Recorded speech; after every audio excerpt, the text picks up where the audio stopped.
Hello everybody, welcome back to HardReset.Info channel. In today's video, I'll show you how to fix the ghost touch problem on your HONOR Magic8 Pro.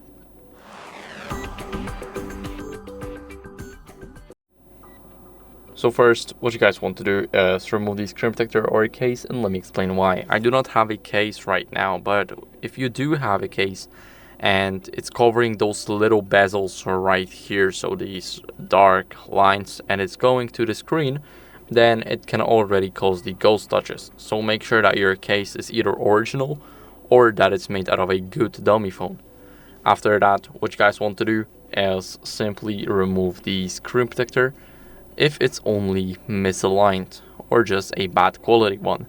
So if it's misaligned, if it's going off the edges or the sides of the phone and it's not sticking to the screen only, then it can already make your phone do ghost touches. So make sure to replace it if that's the case.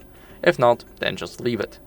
Now, what you guys want to do next is clean your screen to remove any debris or moisture. So I recommend a microfiber cloth for it. Now, let's give it a few swipes. Now, 3 swipes is definitely enough, but I'll go for more just to make sure that my screen is shiny.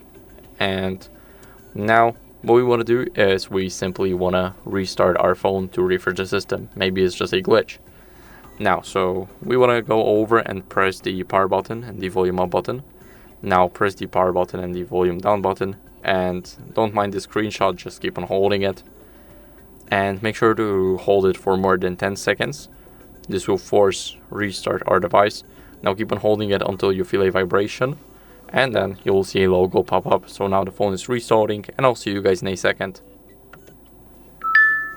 Now, after the restart, what you guys want to do as a last resort is go over to settings and then scroll down until you guys see system and updates. Here, click for software update, and here you will check if you have the latest version.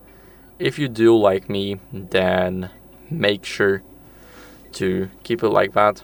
So if you do not have the latest version, then basically update it. But if you do have the latest version, just keep it like that. Make sure to check it out occasionally to check if there's any new features or new updates or maybe any bug fixes like the ghost touch. And yeah, that's basically it. So I hope this video was helpful. If it was, don't leave a like, subscription, and a comment, and I'll see you in the next one. Bye.